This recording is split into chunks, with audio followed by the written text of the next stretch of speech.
황건적의 난이 진압되었지만 한나라는 여전히 난장판이었고 그 와중에 189년 무능한 황제 영제가 사망했습니다. 이제 다음 황제는 누가 될 것인가? 이를 두고 조정에서는 피비린내 나는 권력 싸움이 시작됐습니다. 당시 한나라 조정의 권력은 크게 외척과 황관 두 세력이 대립하고 있었는데 특히 외척 중에서도 눈에 띄는 인물은 황제의 외삼촌 하진이었으니 그는 백정에서 대장군으로 초고속 신분 상승한 대단한 인물이었습니다.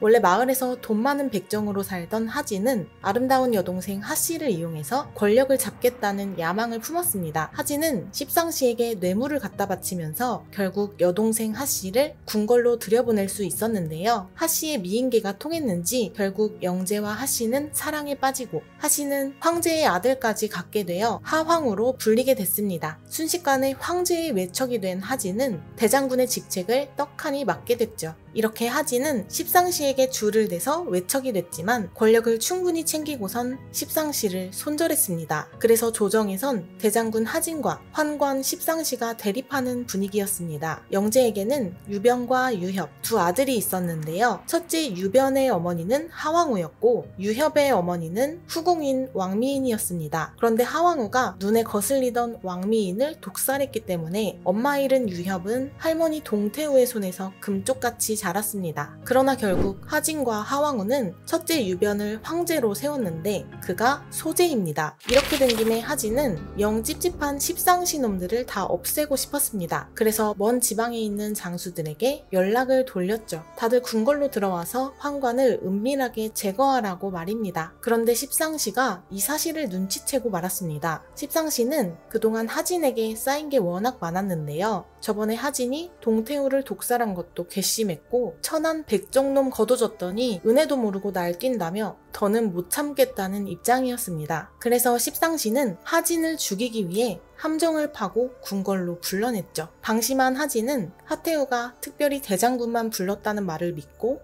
혼자 궁으로 들어섰습니다. 그때 십상시가 풀어둔 망나니들이 사방에서 튀어나와 순식간에 하진을 두동강 내고 말았습니다. 그럼 이제 십상시들이 궁궐을 장악했을까요? 그것도 아니었습니다. 진작에 십상시의 함정을 의심하던 조조와 원소가 분노하며 곧장 황궁에 쳐들어간 거였죠. 어릴 때부터 친구였던 조조와 원소는 대장군 하진의 부하였는데요. 감히 대장군을 살해했으니 이참에 썩어빠진 황관들을 뿌리 뽑을 참이었습니다. 조조와 원소는 십상시는 물론 다른 천여 명의 황관까지 닥치는 대로 사륙했고 궁궐은 순식간에 핏빛으로 물들었습니다. 그중 십상시의 장량은 운 좋게 뒷문으로 빠져나갔는데요. 그 와중에 소제와 유협까지 인질로 데리고 죽어라 도망쳤습니다. 그러나 절벽 앞에서 오도가도 못하게 되자 장량은 스스로 강물에 몸을 던졌죠. 이로써 조정의 두 권력, 대장군 하진과 십상시가 모두 사라진 것입니다. 이제 궁궐의 권력이 공백 상태가 돼버린 상황에서 난데없이 한 장수가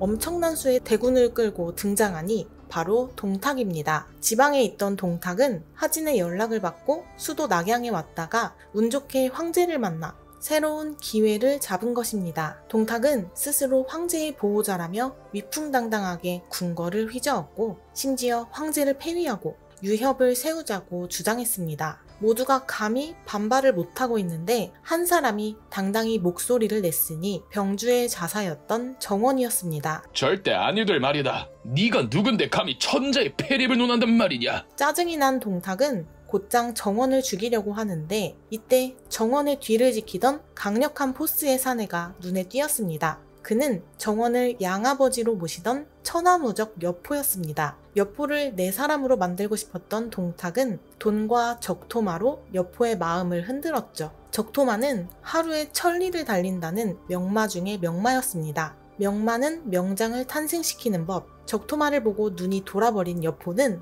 양아버지 정원을 죽이고 동탁에게 충성을 맹세합니다. 세상을 다 가진 것 같던 동탁, 수월하게 유협을 새 황제로 앉혔습니다. 그가 바로 비운의 한나라 마지막 황제, 헌제인데요. 9살 남짓한 어린 헌제는 누가 봐도 동탁의 꼭두각시였습니다. 그야말로 조정은 동탁 천하가 되고 한나라는 더 망가졌습니다. 궁 안에 비통함만 가득하던 어느 날, 왕류는 늙은이의 생일잔치에 초대한다며 마음 맞는 장수들을 불렀는데요. 왕류는 국무총리격이자 한나라의 충신이었습니다. 술자리를 이어가던 왕류는 사실 내 생일이라 부른 게 아니고 동탁의 의심을 피해 그대들과 이야기하려고 연회를 열었다면서 하염없이 눈물을 흘렸습니다. 한 고족께서 천하통일을 이룬 이 나라가 이토록 망가졌다며 마음 깊이 슬퍼한 것입니다. 그 말에 전부 울음바다가 되었는데 조조만큼은 울지 않았죠. 조조는 자기에게 방법이 있다면서 왕윤에게 보검을 빌려달라고 합니다. 그걸로 직접 동탁의 머리를 잘라오겠다는 거였죠. 우리 집 가보와도 같은 보검이요. 이걸로 동탁을 죽인다면 그만한 영광이 없겠소. 왕류는 집안의 가보인 칠성보검을 빌려줬고 조조는 만인의 역적 동탁의 방에 들어갔습니다. 평소 조조를 신뢰하던 동탁은 조조의 말이 늙었다는 얘기를 듣더니 여포를 시켜서 조조에게 좋은 말 한 필 선물해주라고 했죠. 여포가 말을 가지러 나가니 방에는 동탁과 조조 단 둘뿐이었습니다. 피곤한 동탁이 드러누워 돌아 누운 그 순간 기회를 포착한 조조가 보검을 쓱 꺼내 다가갑니다. 그런데 갑자기 동탁이 휙 돌아보는 겁니다. 침대 옆에 있는 거울로 조조를 보고 있었던 거죠. 식은땀 나는 순간 조조는 기막힌 순발력을 발휘합니다. 바로 무릎을 꿇고 보검을 내밀며 말했죠. 이 명검을 주공께 바치고 싶습니다. 받아주십시오. 때마침 여포가 말을 가지고 돌아왔습니다. 조조는 말을 타봐야겠다며 멀리 도망쳤습니다. 뒤늦게 상황을 파악한 동탁은 길길이 날뛰며 전국에 조조 지명수배령을 내렸습니다. 목에 현상금이 두둑히 걸린 조조는 죽어라 도망치다가 결국 어느 고을에서 붙잡혔는데요. 중모현의 현령이었던 진궁은 조조의 포부에 감동하여 결국 조조를 풀어주고 그와 함께 떠나기로 합니다. 진궁에게 도움을 받은 조조는 아빠 친구 여백사의 집에 가게 됐는데요. 여백사는 조조를 진심으로 반겨주며 장을 보러 떠났습니다. 그런데 부엌에서 여백사의 가족들이 수상한 대화를 하고 칼 가는 소리까지 들리자 초예민 상태였던 조조가 칼을 빼들었습니다. 조조는 결국 여백사의 일가족을 모두 죽여버렸죠. 사실 그들은 조조에게 대접할 돼지를 잡고 있었을 뿐이었습니다. 내가 천하를 저버릴지언정 천하가 날 버리게 할 수는 없지. 조조의 냉혹한 모습에 실망한 진궁은 혀를 내두르며 그를 떠나갔습니다. 조조는 어릴 적부터 꾀가 많고 목적 달성을 위해 수단 방법 가리지 않았는데 사람들은 이런 조조를 두고 간사한 영웅, 간웅이라고 했습니다. 하지만 조조는 그 표현이 마음에 들었습니다. 그 뒤에 조조는 진류라는 곳까지 도망쳤습니다. 조조는 동탁을 함께 때려잡자며 전국 곳곳에 연락을 돌려서 수많은 영웅의 가슴에 불을 질렀죠. 그리하여 각지에 난다긴다 하는 온갖 호걸이 군사를 이끌고 조조에게 달려왔습니다. 조조에게 모여든 여러 실력자를 살펴보자면 먼저 3만 명의 병사를 끌고 온 원소가 있었습니다. 원소는 대대로 높은 벼슬을 배출한 당대 최고의 명문가 원씨 집안의 핏줄인데다 외모도 출중했습니다. 하지만 그에게 약점이 있다면 절반은 노비의 피를 물려받은 원씨 집안 얼자라는 거였습니다. 사람들은 얼자 출신 원소를 인정해주지 않았지만 원소는 결국 자신을 인정할 수밖에 없도록 만들었습니다. 원소는 새어머니가 돌아가셨을 때 홀로 3년상을 치르고 아버지까지 돌아가시자 연달아 6년 동안 상을 지냈는데요. 이것은 보통 고된 일이 아니었으니 사람들은 원소의 효심을 칭찬하며 그를 칭송하게 됐습니다. 하지만 원소보다 혈통이 좋은 원술은 배다른 형 원소를 노비핏줄이라며 업신여기고 인정해주지 않았습니다. 이외에도 강동의 호랑이라 불리는 송견이 있었고 부평의 태수 공손찬이 이끄는 군벌에는 유비 삼형제도 있었는데요. 공손찬과 유비는 황건적 토벌장군 노식의 밑에서 함께 공부한 인연이 있었습니다. 이렇게 도합 20만 명에 가까운 대군이 반동탁을 외치며 연합하게 됐습니다. 반동탁 연합군의 총대장은 원소가 맡기로 했고 원소는 동탁을 치러 수도 낙양으로 진격할 계획을 짰습니다. 동탁은 자신의 목을 따러 온갖 장수가 모였다는 소식에 충격을 받았죠. 이에 여포가 걱정 말라며 직접 매운맛을 보여주겠다고 하자 여포 아래에 있던 덩치 큰 장수 화웅이 딱 나섰습니다. 어찌 닭 잡는 일에 소 잡는 칼을 쓰겠습니까?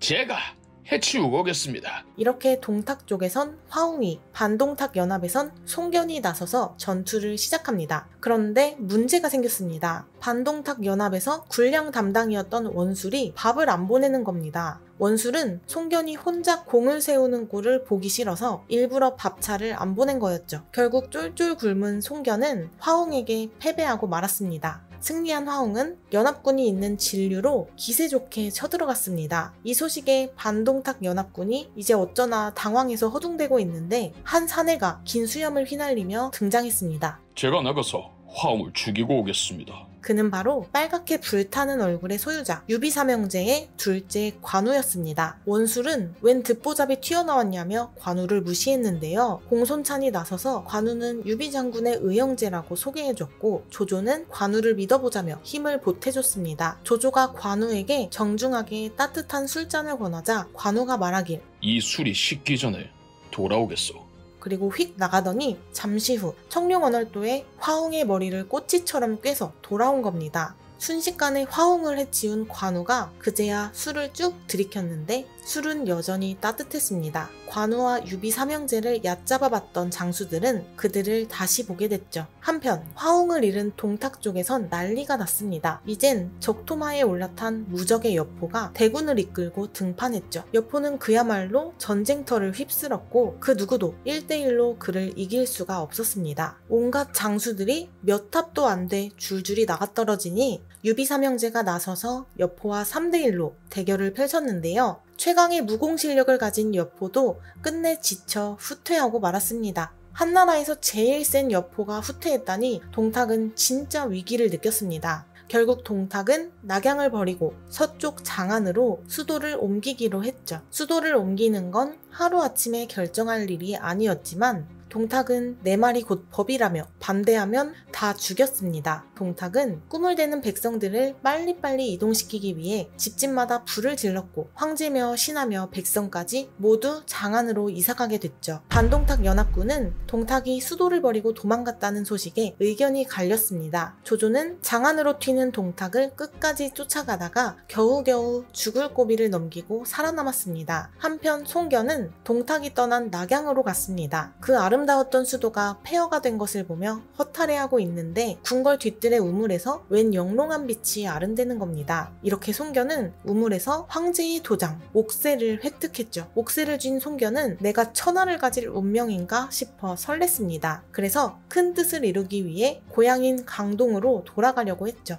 황건적을 때려잡을 때 강동의 호랑이로 이름 날린 송견은 손자병법을 쓴 손무의 후손일 것으로 추측되기도 합니다. 송견이 옥새를 갖고 고향으로 돌아가려고 하는데 이를 눈치챈 원소가 송견에게 옥새를 내놓으라는 겁니다. 게다가 한나라 황실 핏줄 유표까지 옥새를 네가 왜 가져가냐, 모반하려는 거냐 하면서 추궁했는데 그때마다 송견은 딱 잡아떼며 큰 소리 쳤습니다. 결국 송견과 유표는 원수지간이 됐습니다. 한편 동탁을 쫓아가던 조조가 간신히 낙양으로 돌아왔을 때 반동탁 연합군의 분위기는 완전 엉망이었고 송견이 옥새를 들고 도망간 이후에 서로를 믿지 못하게 돼버렸습니다. 이 장수들을 처음 불러 모았던 조조는 너무 속상했습니다. 함께 뜨거웠던 시간이 이리 허망하게 흩어져 버리다니 연합군은 이제 뿔뿔이 흩어져 각자의 지역으로 돌아갔습니다. 조조는 양주로, 공손차는 북평으로, 유비삼형제는 평원으로 돌아가기로 했죠. 찢어진 반동탁 연합군은 이제 각자 도생하며 세력을 불리기 시작합니다. 원소는 공손찬을 이용해서 식량이 풍부한 기주 땅을 차지했고 송견은 유표와 싸우다가 결국 생을 마감했습니다. 송견에게는 손책, 송권 등 아들이 4명 있었는데요. 아들 중 송권이 훗날 오나라를 세우게 됩니다. 어쨌거나 아들 손책은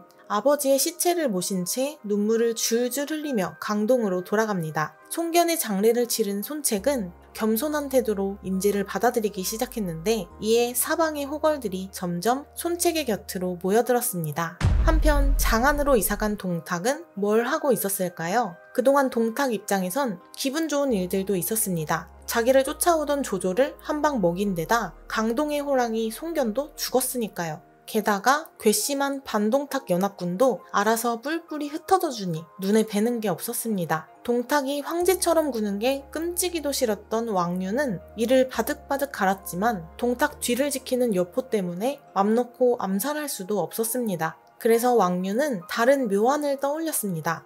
내 힘으로 호랑이를 죽일 수 없다면 호랑이끼리 물어뜯게 만들어 자멸하게 하면 어떠한가? 이것은 동탁과 여포 사이를 갈라놓겠다는 전략이었습니다. 왕류는 친딸처럼 아끼던 초선에게 눈물로 부탁했습니다. 이 나라를 위해 네가 희생해줄 수 있겠냐고 묻자 초선은 고개를 끄덕였죠. 초선은 나라를 위해 쓸모가 있다면 10,000번 죽어도 마다하지 않겠다고 말합니다. 이렇게 초선의 미인계가 활약할 시간이 됐습니다. 왕류는 일단 여포에게 초선을 소개해줍니다. 여포는 절세미인 초선을 보자마자 사랑에 빠지고 말았죠. 왕류는 초선을 시집 보내겠다고 바람을 넣어서 여포를 들뜨게 했습니다. 그 다음 왕류는 동탁에게도 자연스럽게 초선을 소개해줬고 동탁 역시 초선의 미모에 넋이 나가고 말았습니다. 동탁이 곧장 초선을 데리고 가자 여포는 분노에 휩싸였습니다. 여포가 초선에게 자초지종을 묻자 초선은 명품 연기를 선보였죠.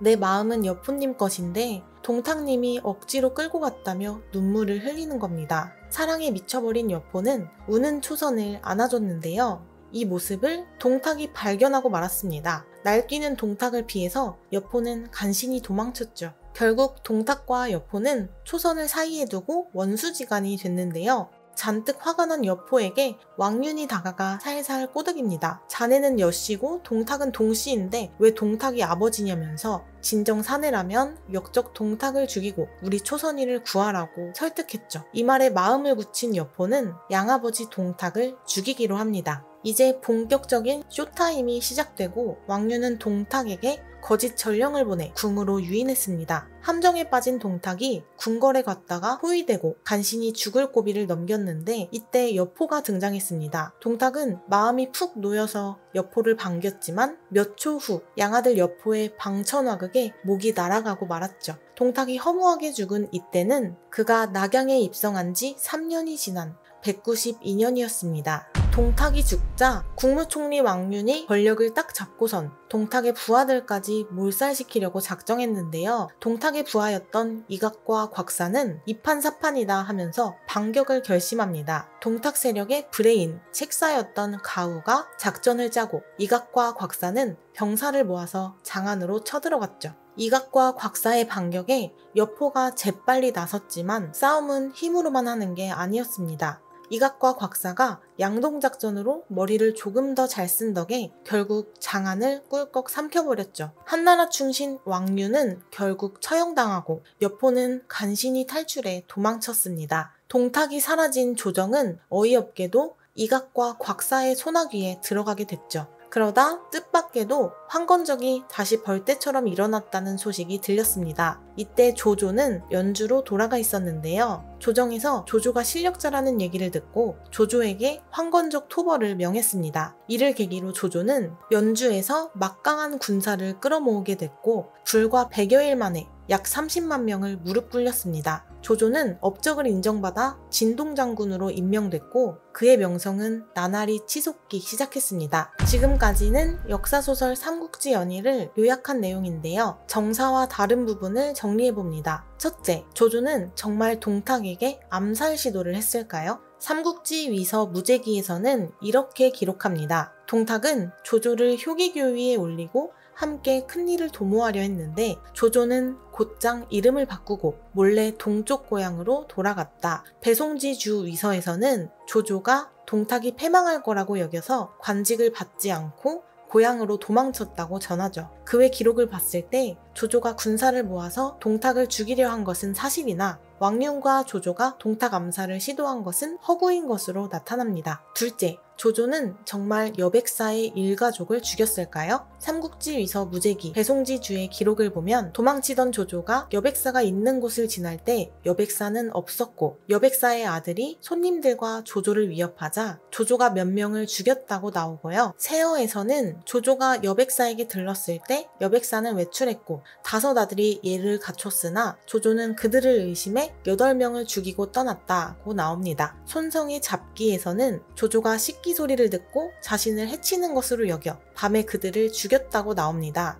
이미 벌어진 일에 비통해하면서 차라리 내가 남을 저버릴지언정 남이 날 저버리게 하진 않으리라 하고 떠났다고 하죠. 이 기록들은 조금씩 다르지만 도망자 신세였던 조조가 경계심이 극심해져 그들을 죽인 것은 사실이었던 걸로 보입니다. 그러나 기록상으로 확실한 것은 여백사를 죽이지는 않았다는 것입니다. 셋째, 화웅을 죽인 건 관우가 아닌 송견이었습니다. 연희에서는 술이 식기 전에 화웅의 목을 벤 주인공을 송견에서 관우로 바꿔놨죠. 넷째, 초선은 허구의 인물입니다. 역사 기록에는 초선이 등장하지 않지만 동탁과 여포 사이에 여자 문제가 있었던 건 사실로 보입니다. 다섯째, 여포와 유비 삼형제는 진짜 3대1로 싸웠을까요? 송견이 적극적으로 전투를 벌이기도 했으나 대부분은 별다른 역할이 없었다는 기록이 있는데요. 이를 보면 유비가 동탁 토벌에 참여했어도 눈에 띄는 전투는 없었을 확률이 높아 보입니다.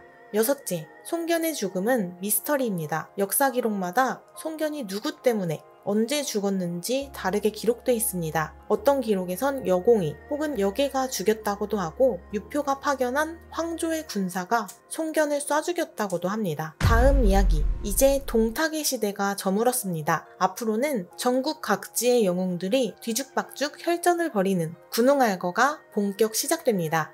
구독과 알림 설정을 누르시면 삼국지 다음 편도 즐기실 수 있습니다. 세계관이 넓어지는 인문학 채널 쏨작가의 지식사전은 여러분의 댓글과 응원으로 성장합니다. 시청해주셔서 감사합니다.